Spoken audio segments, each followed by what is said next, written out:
The discussion opens with strong criticism of Prince Harry and Meghan Markle's response to author Tom Bower's latest book. The hosts note that the couple dismissed the book as deranged conspiracy and melodrama even before its official release. They quote a spokesperson who accused Bower of crossing the line from legitimate criticism into an unhealthy fixation, claiming he has built a career around creating elaborate theories about people he has never met. The spokesperson further argues that anyone interested in factual reporting should look elsewhere, while those seeking sensational conspiracy theories would know exactly where to find Bower's work. Responding to those accusations, Tom Bower dismisses the criticism, joking that their condemnation only helped push his book to the top of Amazon's bestseller rankings. He rejects the idea that writers must personally know their subjects in order to write about them, arguing that such a standard would make historical writing impossible. Instead, he claims that Harry and Meghan only engage with people willing to repeat and support their own narrative, making it difficult to obtain an objective account directly from them. The host humorously remarked that Meghan's version of her truth seems to exist as a truth entirely of its own. The interview then turns to whether Bower has become overly focused on the Duke and Duchess of Sussex, noting that his previous book, Revenge, was published only a few years earlier. Bower rejects the suggestion, explaining that he has written multiple books about other prominent figures throughout his career. According to him, the new book tells an entirely different story. While Revenge concluded at a time when Harry and Meghan appeared poised for enormous success, with lucrative media deals, Netflix projects, Harry's memoir, and Meghan's planned lifestyle brand, his latest book examines what he describes as the consequences of their actions over the following 5 years. He argues that they have lost credibility, face financial pressure, have fewer opportunities ahead of them, and are increasingly eager to reconnect with the royal family because, in his view, their royal association remains their greatest source of public value. The host cautioned that predictions about divorce or marital problems remain speculative, noting that there is currently no concrete evidence that Harry and Meghan's marriage is in trouble. They joked that many people predicted the marriage would fail shortly after the 2018 Windsor wedding, yet it has lasted considerably longer than many expected. One host then asked Bower directly whether his criticism is rooted in a personal dislike of Meghan Markle rather than objective reporting. Bower openly admits that he does not like Meghan Markle, insisting that his personal opinion does not undermine his work. He explains that throughout his career he has written critical biographies of many influential public figures whom he neither liked nor expected to like him. In his view, the role of a biographer is to examine how powerful individuals shape public opinion, profit from their fame, and carefully manage their public image. He says his goal is to challenge carefully crafted narratives rather than simply repeat them. Bower further argues that Meghan has caused significant damage to the royal family, made numerous inaccurate public claims, and has contributed little value, while continuing to benefit from the institution she criticizes. He compares his approach to previous biographies of figures such as Richard Branson, Robert Maxwell, and Tony Blair, emphasizing that his intention is to present what he believes to be the truth rather than the version of events promoted by his subjects. The conversation then shifts to Bower's claim that Harry and Meghan's public humanitarian image is often driven by self-promotion. He cites an example from his new book describing Meghan's speech at a One Young World event, where he claims she referred to herself nearly 50 times in a 10-minute address. According to Ella Robertson, whose mother co-founded the charity, Meghan failed to connect with the organization's mission and instead focused excessively on herself, leading Robertson to describe her as tone-deaf and toxic. When asked whether he considers Meghan narcissistic, Bower avoids using the label directly, but offers another example from her visit to Colombia. He argues that Meghan delivered a speech encouraging Colombian women to find their voices while seated beside the country's vice president, whose life story reflected extraordinary hardship and personal sacrifice. Rather than acknowledging that context, Bower claims Meghan shifted the conversation back to herself and her daughter, Lilibet, presenting this as further evidence of what he sees as her self-absorption. Bower continues by arguing that Meghan consistently redirects public attention toward herself, including in controversies such as discussions surrounding Archie's skin color, which he believes ultimately served to reinforce her own narrative. He claims that even her charitable and philanthropic efforts are primarily designed to enhance her personal image rather than focus on the causes themselves. Bower concludes by stating that his criticism is motivated by his strong support for the British monarchy. As a committed monarchist, he argues that the institution plays a vital role in Britain's stability and believes that Meghan's actions since joining the royal family have weakened it, making her conduct, in his opinion, difficult to forgive. Following his earlier criticism, Tom Bower argues that Meghan Markle entered the royal family fully aware of the responsibilities expected of her as the wife of Prince Harry. In his view, rather than supporting the institution that gave her global recognition and status, she instead worked to undermine it. He describes this as unforgivable, claiming that the royal family transformed what he characterizes as a relatively unknown actress into an internationally recognized public figure, only for her to later criticize the very institution that elevated her profile. The host then asks whether Meghan also operates at the expense of her husband, pointing to passages in Bower's book describing Harry appearing unhappy at public events and suggesting that Meghan often finishes his sentences. One host notes that a recent media report claimed Netflix executives had become frustrated with Meghan, although acknowledging that the Sussex's representatives strongly deny such reports. They also point out that critics argue it is sexist and misogynistic to portray Meghan as Harry's controller or keeper. Drawing on years of covering the royal family, one host offers a more nuanced perspective. They argue that Harry had long felt like an outsider within the monarchy, frequently expressing frustration with the royal system and his position behind Prince William in the line of succession. According to the host, Harry believed he possessed greater public appeal than his older brother and often resented his place in the royal hierarchy. Meghan, they suggest, amplified feelings that Harry already held rather than creating them. The host also notes that both William and Harry have always been stubborn individuals who prefer making their own decisions, arguing that it would be inaccurate to suggest Harry was simply manipulated into every decision he made. Bower responds by agreeing that both princes are stubborn, but attributes that partly to the privileged environment in which they were raised. He then claims that Meghan believes she was more intelligent, ambitious, and hardworking than Catherine, Princess of Wales, and therefore struggled to understand why Catherine would one day become queen instead of her. He says he has heard this view from sources, although it remains his interpretation. At the same time, Bower argues that Meghan was personally beneficial for Harry because she validated many of his insecurities and frustrations, giving him emotional support that he had long desired. He suggests their marriage could have been successful had it remained focused solely on their personal relationship. According to Bower, however, Meghan never intended to spend her life carrying out traditional royal duties. Instead, he argues that she always planned to return to Hollywood and use her royal title to build a commercial career. He claims she persuaded Harry that they could only achieve happiness in California, where they initially enjoyed considerable financial success. In his view, however, they have now reached what he calls the end game, facing the long-term consequences of their break with the royal family. When asked what Prince William likely thinks of Meghan, Bower says he believes William was deeply shocked by what he sees as her duplicity. He argues that Meghan initially appeared eager to become part of the royal family, before later criticizing it publicly in interviews with Oprah Winfrey, the Netflix documentary, and through Harry's memoir. Bower also criticizes the publication of deeply personal details about William and other members of the royal family, arguing that it was contradictory for Harry and Meghan to demand privacy while revealing private information about others. The conversation then shifts to whether Prince William might eventually strip Harry of his royal titles once he becomes king.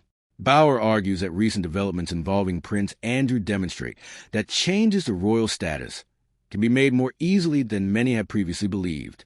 He suggests Harry may fear that a future King William could take similar action against him. One host questions whether such a move would amount to a declaration of war between brothers, pointing out that William and Catherine have consistently responded to public criticism with restraint. Rather than publicly answering Harry's accusations through interviews, documentaries, or memoirs, they have largely maintained silence while continuing with their royal duties. The host also explains why reconciliation may seem unlikely from William's perspective.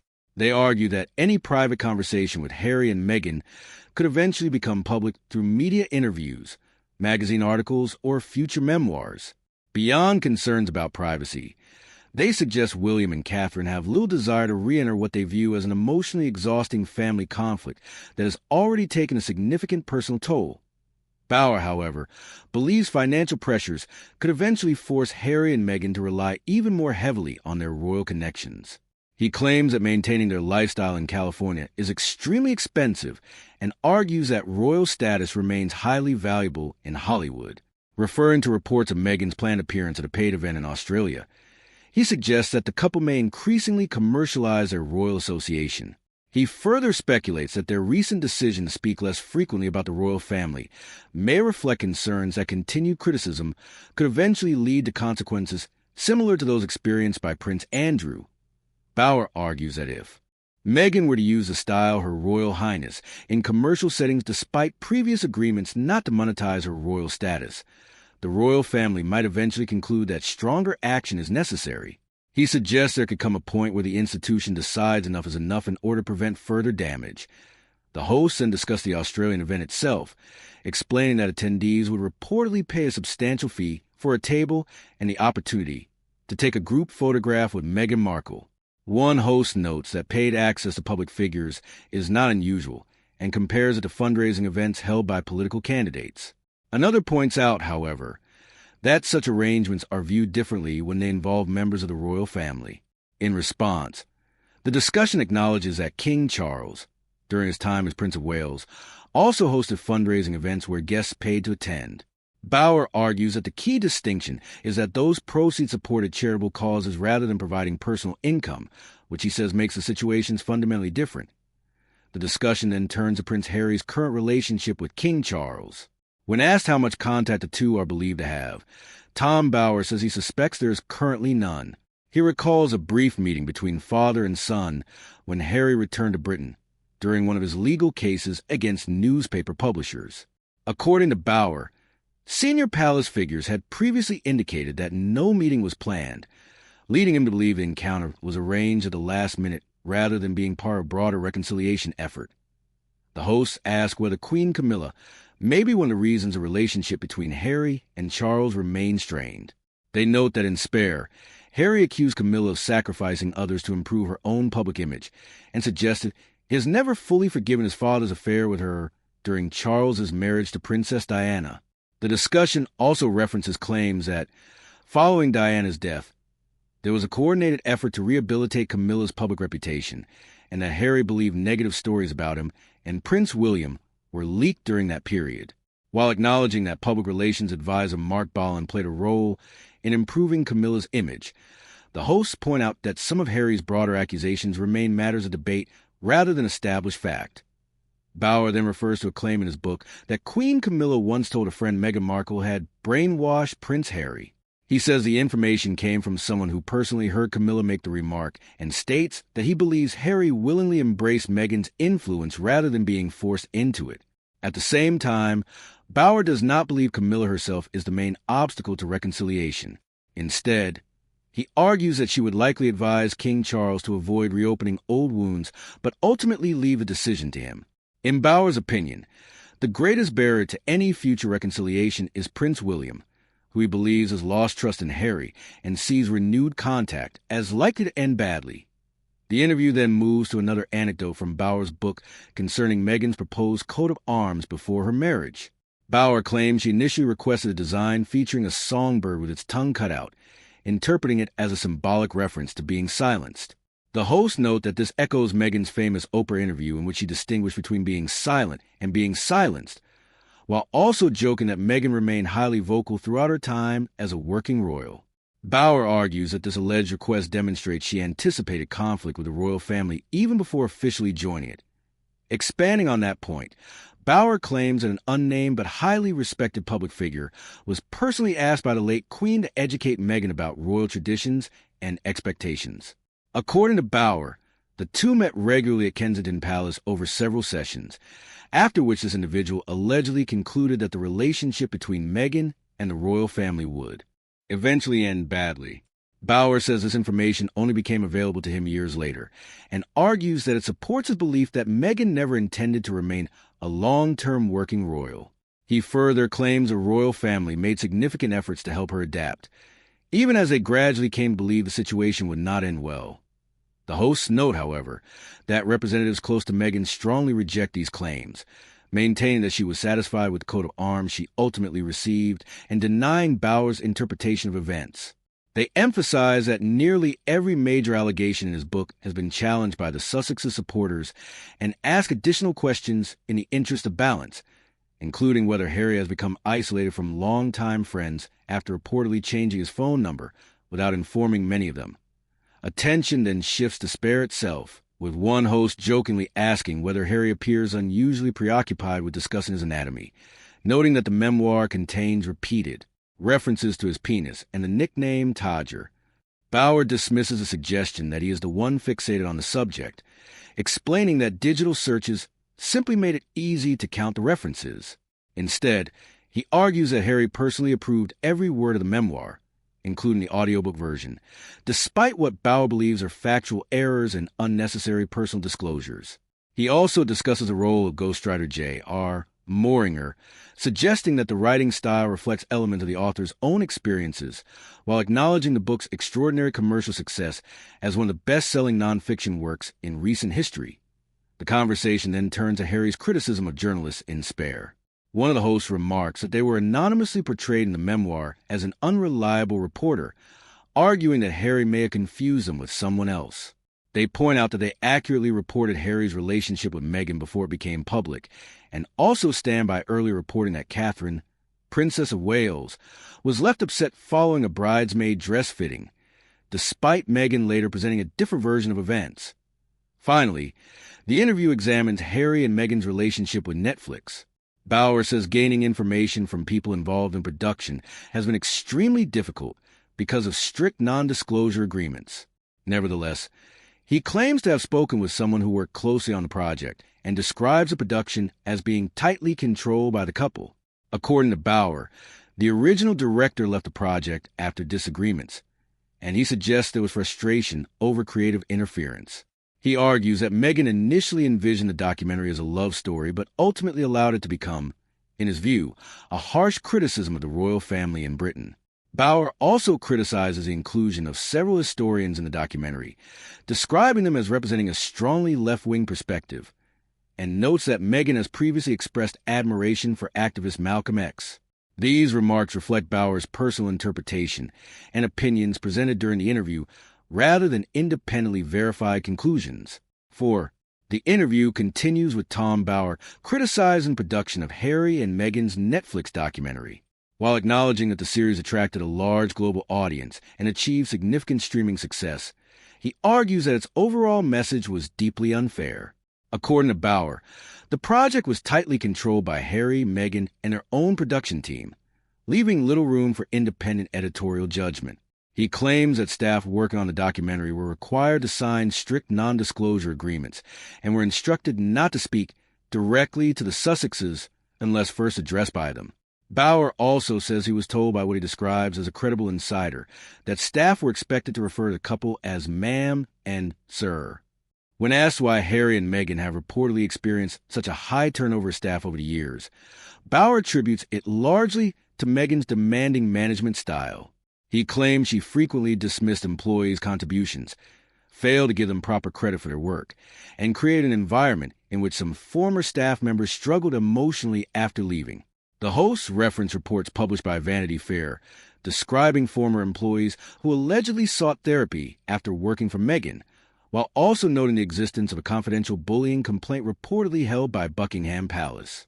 At the same time, they emphasize that the Sussexes have consistently and strongly denied all allegations of bullying, and that the contents of the complaint have never been made public. One host then offers an alternative perspective, arguing that Harry and Meghan remain among the world's most recognizable public figures.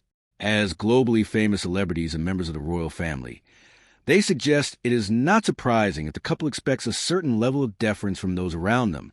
Bauer disagrees, arguing that although their global recognition remains high, he believes their reputation, influence, and commercial prospects have steadily declined over recent years because of what he describes as the consequences of their break with the royal family. The conversation then turns to a recent Variety article discussing Harry and Meghan's relationship with Netflix. The host summarized the report, explaining that while the couple's documentary initially performed extremely well, Meghan's later lifestyle series received a far more mixed reaction and became the subject of widespread parody. They jokingly reference scenes involving elaborate food presentation, decorative table settings, and lifestyle tips, comparing the show to an attempt to reinvent Meghan as a domestic lifestyle expert similar to Martha Stewart. They also observe that Harry appears only briefly in the series, largely remaining in the background while Meghan takes center stage. Despite those criticisms, one host notes that the Variety report also acknowledged Meghan's considerable commercial influence. Regardless of opinions about her programs, products she wears, or features often sell out quickly. The discussion then shifts to Meghan's lifestyle brand and its jam products. Bauer disputes media reports suggesting the brand generated tens of millions of dollars in sales, claiming instead that his own investigation, including visits to the manufacturer and bottling facilities, led him to conclude that sales were far lower than publicly reported. He further alleges that significant quantities of unsold products remain in storage, though these claims represent his own assertions and have not been independently verified during the interview. The hosts joke about the consistency of Meghan's fruit spread, noting that in the United States it is marketed as a spread rather than a traditional jam. They also recall promotional material implying that strawberries from Meghan's own garden inspired the product, with footage showing her daughter, Lilibet, helping stir the mixture. When asked whether he believes Meghan personally makes the product herself, Bauer replies that such an impression was suggested through the marketing, but offers no direct evidence beyond his interpretation. The discussion then broadens to Meghan's overall commercial appeal. One host argues that, regardless of criticism, Meghan continues to influence fashion, home decor, and consumer trends, particularly among audiences who admire her style. Bauer responds that if her broader commercial appeal were as strong as some suggest, he believes Netflix would have continued investing more heavily in her projects. He does acknowledge, however, that clothing and accessories worn by Meghan frequently sell out soon after appearing in public. According to Bauer, this influence is strongest in fashion rather than consumer goods such as food products, beverages, or household items. He also claims that during the couple's visit to Colombia, Meghan changed outfits several times a day and that each outfit was linked through her website for consumers interested in purchasing similar items. The hosts continue playing devil's advocate, pointing out that many celebrities receive complimentary luxury experiences, attend prestigious fashion events, and stay in expensive hotels as part of their public image. They suggest Meghan is simply operating as a successful modern influencer with millions of followers. One host even admits to having a reluctant admiration for what they describe as her remarkable resilience, observing that she continues pursuing new projects despite constant criticism. Bauer agrees that Meghan has shown considerable resilience, but argues that his main concern is her continued use of royal status, while simultaneously building a celebrity career. In his view, she benefits from prestige associated with the royal family, while operating primarily as a commercial public figure. The host responds that Meghan is legitimately a member of the royal family through her marriage to Prince Harry, making her use of the title legally valid. Bauer counters that, while acknowledging her resilience and ability to recover publicly after criticism, he believes those close to her say she reacts far more negatively in private than her public appearances suggest. He concludes by returning to one of his central criticisms of Harry and Meghan. According to Bauer, the couple left Britain stating they wanted greater privacy, yet he argues they have continued sharing significant aspects of their personal lives through interviews, documentaries, memoirs, and media projects. He also criticizes what he sees as the increasing inclusion of their children in public branding, although one of the hosts immediately pushes back, pointing out that Harry and Meghan have generally chosen not to show their children publicly and have kept much of their family life out of view. The exchange ends with both sides acknowledging that the debate over the Sussexes' approach to privacy remains one of the most contested aspects of their public image. The discussion concludes with a debate over Harry and Meghan's approach to protecting their children's privacy. One of the hosts suggests that every child has a different personality, noting that some are naturally comfortable in front of cameras, while others are more reserved. Drawing comparisons with other high-profile families, the host argues that parents should have the right to decide how much public exposure their children receive.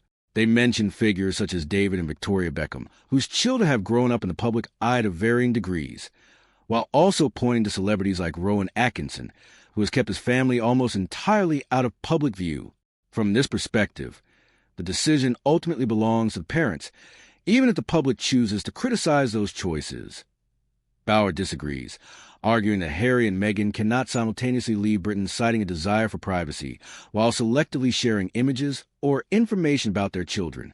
One host counters that the couple have generally avoided showing their children's faces directly, but Bauer maintains that any public use of the children, even limited, is inconsistent with their stated position on privacy. He contrasts their approach with that of Prince William and Catherine, whose children regularly appear at official royal events because, as future heirs to the throne, they have constitutional roles. According to Bauer, the difference is that William and Catherine accept public scrutiny rather than attempting to control the narrative surrounding their family. Returning to the broader theme of media coverage, Bauer argues that Harry and Meghan strongly object to critical reporting because they want to shape how their story is told. He contrasts this with what he describes as a traditional royal philosophy of never complain, never explain, suggesting that members of the royal family generally accept public judgment without directly responding to every criticism. The interview then shifts to Prince Harry's charity, Senabale. The host explained that the organization was co-founded by Harry and Princesa of Lesotho to support children and young people affected by HIV and AIDS in southern Africa. Bauer praises the charity's original mission, saying it initially achieved considerable success by raising awareness and significant financial support. He explains that after a period of weaker leadership, the organization improved under new management but remained heavily dependent on institutional donors and fundraising events such as Harry's annual polo matches. According to Bauer, difficulties emerged when the charity sought greater financial support from the United States. He claims that after longtime director Michael Hornby retired, a new chief executive concluded that Harry's increasingly public disputes with the royal family were making fundraising more difficult. Bauer alleges that she warned Harry's public image had become a liability for attracting donors and argued that the charity needed to distance itself from ongoing royal controversies. He says tensions escalated after disagreements involving a major Japanese donor and that Harry became frustrated when someone he had helped appoint challenged his approach. Bauer identifies a charity polo match in Florida as a turning point in the relationship. He claims Meghan initially indicated she would not attend, but arrived unexpectedly with Serena Williams during the event, which was also being filmed for the couple's Netflix series. He recounts several anecdotes on the occasion, including one in which Meghan allegedly requested champagne served in an ice bucket despite the event being sponsored by a bourbon company. According to Bauer, staff were then sent to purchase an ice bucket specifically to accommodate the request. The more significant incident, according to Bauer, occurred during the trophy presentation. He alleges that the charity's chief executive, Sophie Shandoka, had been scheduled to present the winning trophy to Harry, but was moved aside so Meghan could perform the presentation instead for the Netflix cameras. Bauer argues that video of the moment created poor publicity for Meghan and later led Harry to ask Shandoka to issue a public statement saying the arrangement had always been planned. He claimed Shandoka refused, insisting she work for the charity rather than serving as the Sussex's public relations representative. According to Bauer, this disagreement marked the beginning of a highly public dispute that later included serious accusations exchanged between the parties. These allegations remain contested, and those involved have offered different accounts of the events. The hosts note that Harry later attempted to remove Shandoka from her position, but was unsuccessful before eventually resigning from Senabale. They also point out that the charity's subsequent annual report showed its income remained broadly stable at around £3.35 million, suggesting that the organization continued operating despite the controversy. The conversation ends by examining what the hosts see as the central challenge facing Harry and Meghan's public brand. On one hand, they remain commercially valuable public figures with an audience interested in their lifestyle, media projects, and personal story. On the other hand, their continued involvement in public disputes surrounding the royal family may complicate efforts to build credibility within the charitable sector. The host suggests that while controversy may generate attention and commercial interest, it could also discourage potential donors who support both charitable organizations and royal initiatives. They conclude by asking whether the Sussexes ultimately face a choice between functioning primarily as commercial celebrities or as trusted philanthropic figures, implying that successfully maintaining both identities may become increasingly difficult. The discussion continues with Tom Bauer arguing that the challenges facing Senabale reflected broader concerns about Prince Harry's public image. According to Bauer, the charity's chief executive believed Harry's ongoing disputes with the royal family had created a reputational problem that discouraged potential donors. He explains that charitable fundraising had become increasingly dependent on strong corporate governance and accountability, rather than relying solely on personal relationships or high-profile patrons. Bauer claims Harry grew impatient with these modern fundraising requirements, but despite his frustrations, Senabel ultimately continued operating successfully because of the strength of its mission supporting young people affected by HIV and AIDS.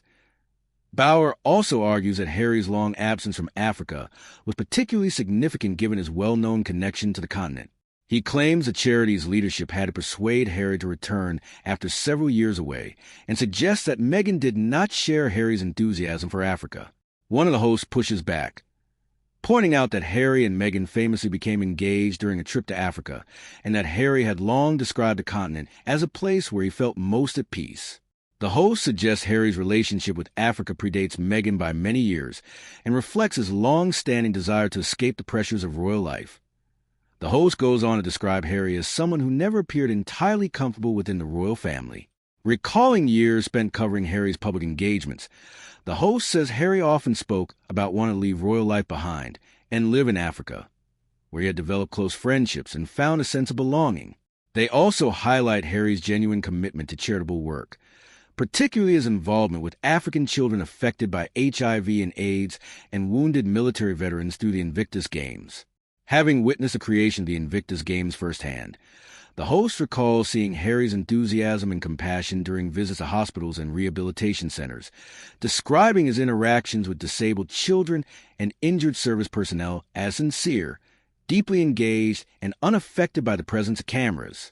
The host suggests that whatever criticisms may be directed at Harry's personal decisions, his dedication to charitable causes has always appeared authentic.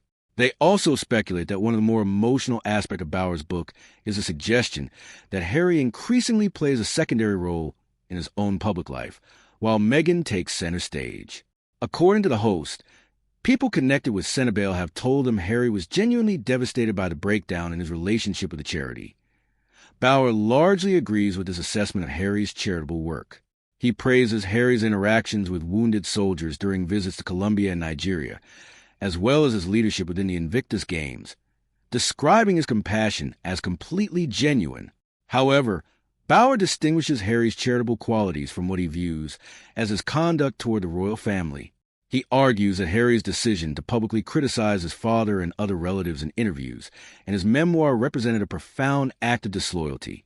In Bauer's opinion, Harry could be both sincerely committed to charitable causes and, at the same time, deeply wrong in how he handled family matters.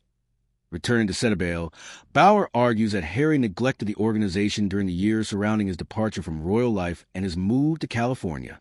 He claims the charity's leadership had to encourage Harry to resume visiting Lesotho, and that Harry eventually expressed fatigue with organizing fundraising polo matches, preferring that alternative funding sources be found instead. While the hosts jokingly note that Harry also became a father during this period, Bauer maintains that he still could have devoted more time to supporting the charity. The conversation then shifts to the couple's charitable foundation, Archwell. Bauer claims the organization struggled financially, alleging that its expenses significantly exceeded the amount it raised in donations. He says the foundation later reorganized under the name Archwell Philanthropies, reduced its staffing, and began distributing much smaller charitable grants. Bauer also points to what he describes as an unusually large donation connected to a wellness initiative involving the daughter of former U.S. President Joe Biden. He speculates that the contribution may have been intended to strengthen the Sussexes' relationship with the Biden administration, though he presents this as his personal interpretation rather than an established fact.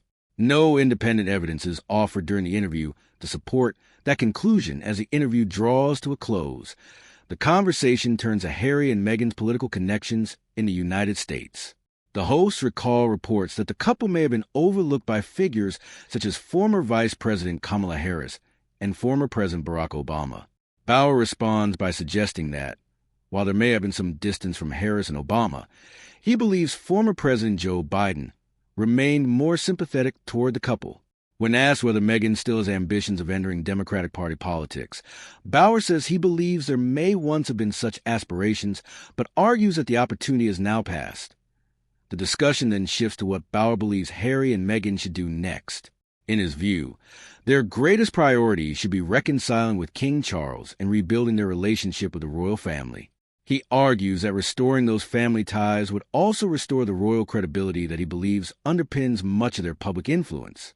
According to Bauer, Harry hoped the upcoming Invictus Games in Birmingham would provide an opportunity to stand publicly alongside his father, symbolizing a return to the royal fold. He claims Harry chose Birmingham over other possible locations partly because of this possibility. Bauer also raises concerns about security surrounding the Birmingham event, arguing that the presence of an Israeli team competing in the Invictus Games could attract protests due to wider geopolitical tensions. He speculates that these circumstances might make it difficult for King Charles to attend if significant demonstrations were expected. These comments represent Bauer's personal assessment of potential risks rather than confirmed plans or official security assessments. The hosts then revisit Harry's long-running campaign for publicly funded security. Bauer argues that adequate protection remains an important issue for Harry, particularly after the Duke disclosed in his memoir that he had killed 25 Taliban fighters during his military service. One host notes that this disclosure may have increased legitimate security concerns regardless of the ongoing legal disputes surrounding police protection. Another host suggests that the opportunity for reconciliation may be limited to King Charles's reign, observing that relations could become even more difficult under a future King William. Bauer agrees, saying he believes the current monarch represents Harry's best remaining chance to repair family relationships. Finally, the conversation turns to the possibility of Meghan Markle writing her own memoir. Bauer says he considers such a book highly likely and predicts it would attract enormous public interest. While acknowledging that it would probably be very successful commercially, he argues that it would reflect Meghan's personal version of events rather than an objective account. The hosts jokingly respond by referring to a recurring theme of Meghan's truth, prompting Bauer to contrast his own work, which he says is constrained by legal standards and fact-checking, with what he believes would be a memoir containing private conversations and claims that would be difficult to independently verify or challenge. He concludes by suggesting that such a memoir could become Meghan's most valuable future project, both financially and in terms of shaping her public narrative. The interview ends with the host thanking Tom Bauer for joining the program to discuss his book Betrayal, before closing with a brief promotion for the publication's newsletter.